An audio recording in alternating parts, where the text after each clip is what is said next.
What's up, guys? Welcome back to our channel. We're still here in Louisiana today, and we're gonna go do another tank. His name is Ronald. He's got a 220-gallon tank.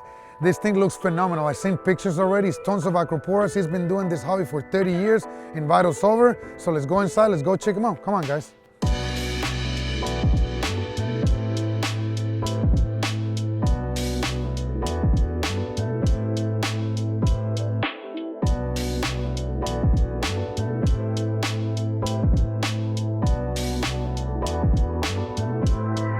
Ronald, thanks for having us over, buddy. Thank you for coming. So, beautiful SPS tank. I heard a lot of things, and now that I see it in person, wow. So how big is this tank? 220 gallons. 220 gallons. And how long has this thing been running? This tank's been up for 2 years. 2 years. Hold on. How is this possible in 2 years? Did you start it from scratch, from zero? No, I actually had everything in a 90 prior to that for a year and then upgraded to a 220. That explains it a little. If no, I was going to say I'm doing something wrong, because 2 years is a little too fast for this. How long you been in the hobby? Since I was 19. So 20? About 30 years. About 30 years. Wow, man, long time. And how many tanks have you had in that period of time? This is probably my 5th tank. Your 5th tank?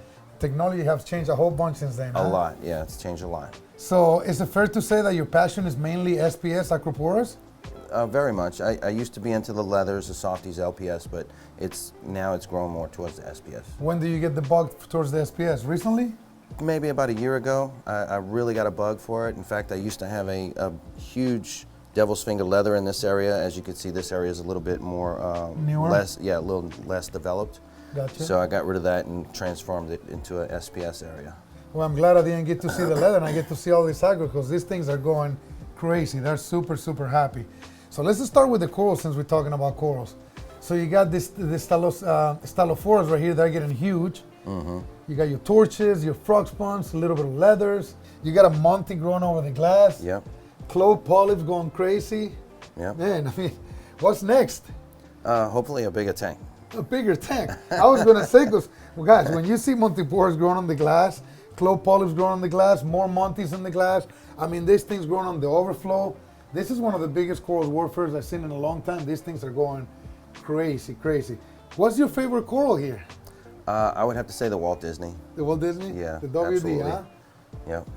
I mean, that thing has grown tremendously. It's literally my centerpiece in the tank. It's in center in the tank. I can tell. How long have you had it? I've had that one for about a year and a half. You started from a little frag. It's a little bit like a mini colony I started with. Oh, man. But that it's thing doubled looks- in size since I got it. At least. Because it's got plenty of branches. I'm surprised you haven't started cutting it yet. I have cut a few pieces off. Yeah. And then there's a coral, guys, that I saw here that I don't have. I think it's Acropora. That's what I think it is. It's purple with like this neon green polyps. He's got it growing on the overflow, and he's got a little frag here. Don't laugh at me. It's a pretty common coral, but it's different. I don't have it purple with neon green polyps. To me, those have to be the most rare coral. It can be something different. It's something that I don't have. Just something that catches your eye. Yeah. Yeah. Absolutely. Too many people are chasing corals just by a latest and greatest of the name. Chase it because the coral looks good. It's something catches your eye, something that you're going to like how it's going to grow in your tank, right? Right. And another question I have. I see this giant Rodus mushroom here. I see 3 there, 1 here. Are they spraying around on their own? Do you move them? No, they release. They'll split and release, and they'll float around to where they feel comfortable until they attach. That is super cool to see. I actually have another one buried down in there. Will it be the same situation with these green ones that I'm seeing around? Yeah. Yeah, I mean, these green ones started here. They released one, and they attached at the bottom, and they're just crawling up the wall, making their way up the wall. And That's so cool, right? Yeah. That was like an anemone. Mushrooms can move. People don't know that. They got Yeah. a food and they release. Once they want to let loose, if they're not happy, they're going to let loose. They're going to find somewhere else to attach themselves to. Right. And something so common like this, a Dontin Colony, but they look so happy. I mean, I don't think you can go wrong with basic corals, right? I mean, you even have star polyps in here. You got hairy mushrooms. Yeah. I like to have a variety of different corals because as natural as I'd like to make it as natural looking as possible. Got you. Are you afraid that something like the clove polyps or star polyps, the mushrooms, they can take over the tank? Only with these, which is why I keep them barricaded with other corals that they can't spread up onto the reef rock. You have a lot of nice fish in here. The first one, my favorite right here, is the Soho tank. Is he aggressive? Very. He dominates the tank. Including the big purple tang in there right now. Oh yeah. They'll At that size. They'll chase each other around. So they're not friends. They don't like each other. No, well, I give them my fish names, believe it or not. Okay. Yeah, this is Bernie and that's Janice, which is the names of my mom and my wife's mother.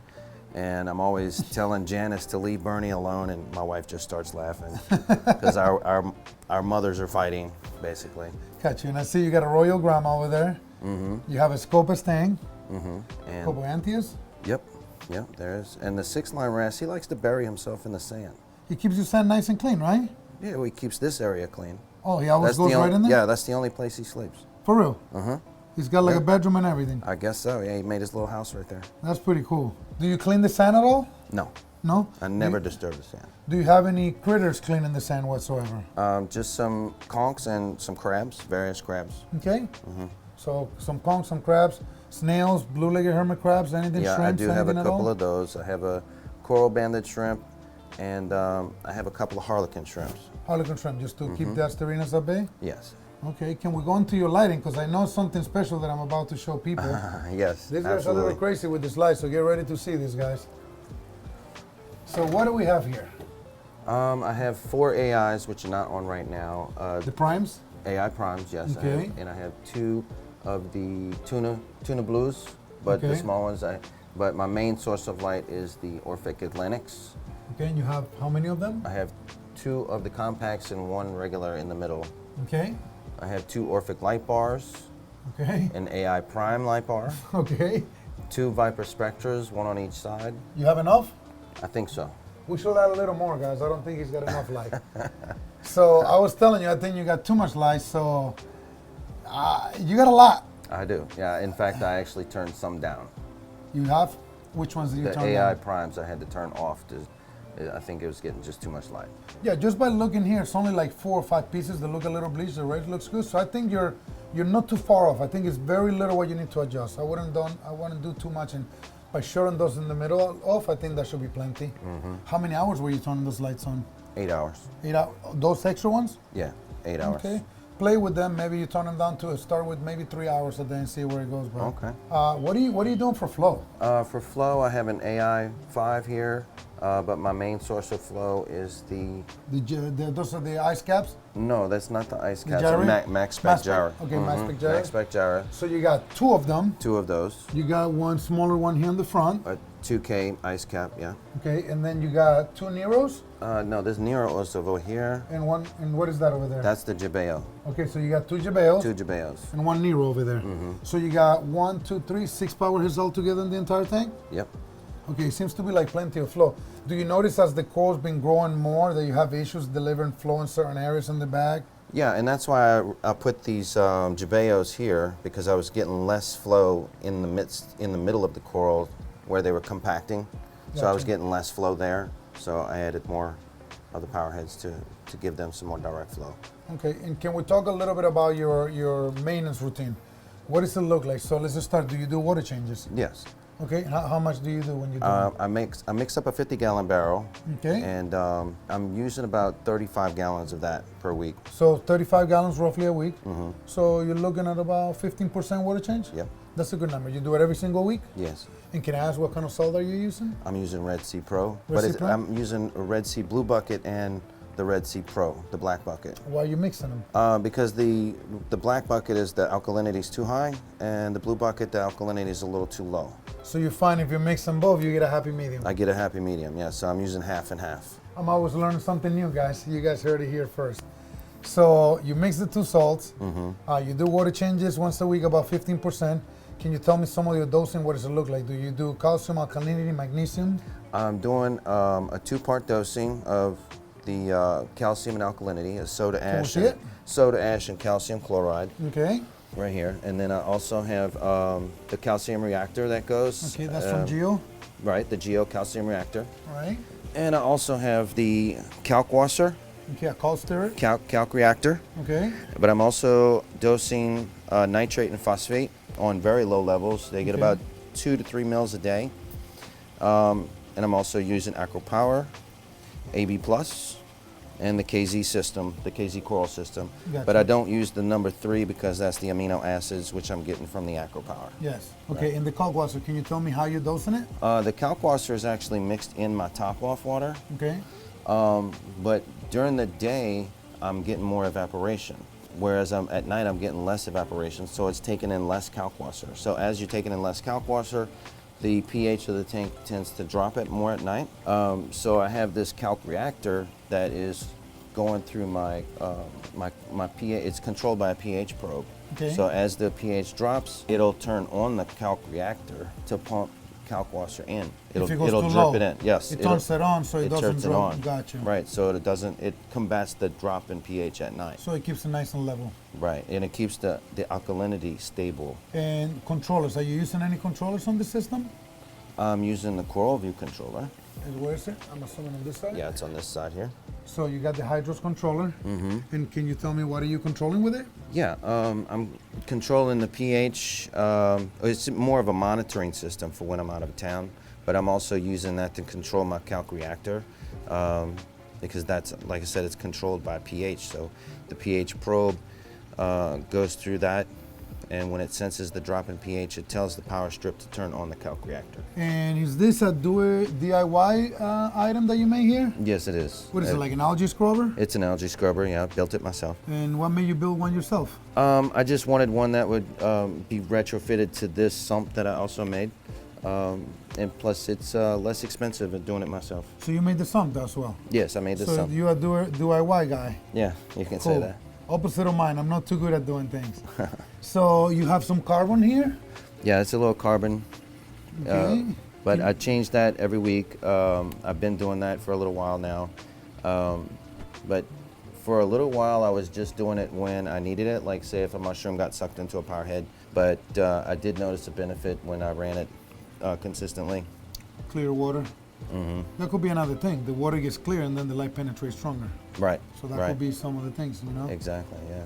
And you got a Red Sea right here, roller mat. Roller mat, 1200, yeah. And then what do we have here? Some. That's a refugium. It's refugium. Mm-hmm. Okay, what are you growing in there? Just some chaeto and some macroalgae. So I gotta ask, so how is the refugium works different than this algae box right here? It works the same. They both take nutrients out of the water. So just they additionally, you just want to grow more? Yeah, absolutely. Just a say, better control. To me, I don't run refugiums, but to me it will be the same results. You're growing algae on both to help get rid of the nutrients from the main display, right? Right. And can we look at some of your equipment here on this side? Sure. So you have a chiller right here, I see? Yes. Okay, and what are you keeping your temperature at? 78. And do you have a heater too, so it stays within? I do, yeah, I have 2 heaters. Because you guys kind of have the problem that we have in Florida. It can be very cold, and then it can be very hot. Like within 2 days, one day can be 30 degrees, and then 3 days later, 70 degrees, correct? Correct. Same thing that we have in Florida. This is a CO2 scrubber. Okay. I'm pulling air from outside this little window right here. It goes through the CO2 scrubber, and that feeds the protein skimmer as well as 2 aerators that I have in my sump. That's helping you with your pH, right? Yeah. So when the pH drops, those are also controlled by the Coral View Hydros controller. Gotcha. When the pH drops, then the aerators will kick on in the sump to combat the pH drop. Gotcha. And this protein skimmer, I was looking at here, Bashia makes this. This is different. I've never seen this protein skimmer. Can you tell me what's different about it? I mean, obviously, the bubbles get produced from the top here. Right. I love this skimmer. I mean, it's given me a pretty good result. The water flows in through the top and it infuses with the air, kind of like the air of an aerator, like you would see in a normal protein skimmer that you would have in your sump.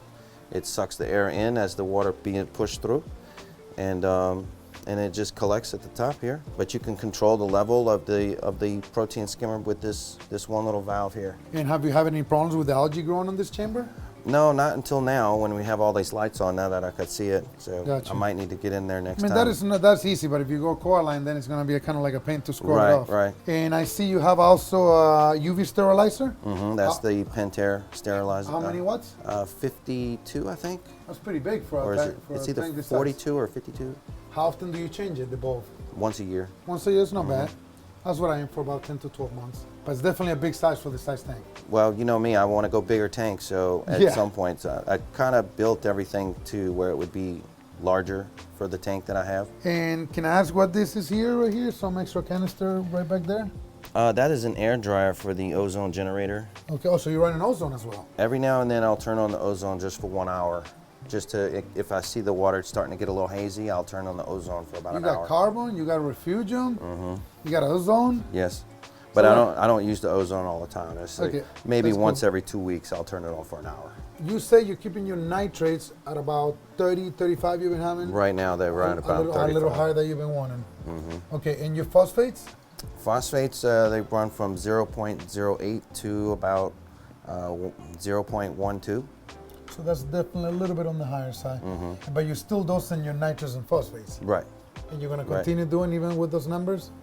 I did back off of them a little bit. I was doing about 8 mils a day on nitrate and about 6 mils a day on phosphate, but I did cut those in numbers in half. There's just so many different things that I keep seeing in different people's homes, and obviously this is like cooking. When you think you've seen it all, you haven't, right? It's always Right. something new, Yeah, something there's different. more than one recipe for a meatball. Yeah, exactly. There you go. So, anything else that you think the people at home would like to know about your aquarium? Everything that you feel that we're missing that we haven't covered, we haven't talked about? Maybe just the aeration in the sump. I've not seen very many people with aerators in their sump. Can you show me? Yeah, I've actually taken pumps from a protein skimmer. Okay. And I have put them in my sump, and that really helps to combat the drop in pH at night. Let me see. So you make a bubble inside, like basically. Right. You get micro bubbles everywhere or no? Yeah, all over. See, there's one, and here's the second one. It's a little bit bigger, the second one. So as the pH drops at night, those aerators are fed from air that's being drawn out from outside. So it's literally, and you know, the CO2 in the house is what drives the drop in the pH. And So- how bad is the tank gonna get with micro bubbles? No bad? No. At all? There's no bubbles, no. Because it comes in this overflow through bioballs, and then it has to go through a bubble chaser back and forth before it gets to the return pump. You built it that way? Yeah. Under the refugium, there's a bubble chaser going zigzagging back and forth. I can tell you did all that stuff. That's very creative, man. So actually, JW and Josh, we do that, but we do it inside the tank. Okay. So picture right now, if you were to throw those 2 pumps and you shut off all the flow and you leave it like that, tomorrow you're gonna have a bunch of foam and you can see all the nasty stuff just like a protein skimmer. It's like basically you make your whole entire tank a protein skimmer. Yeah, yeah. So Okay. very similar to what you showed me right there.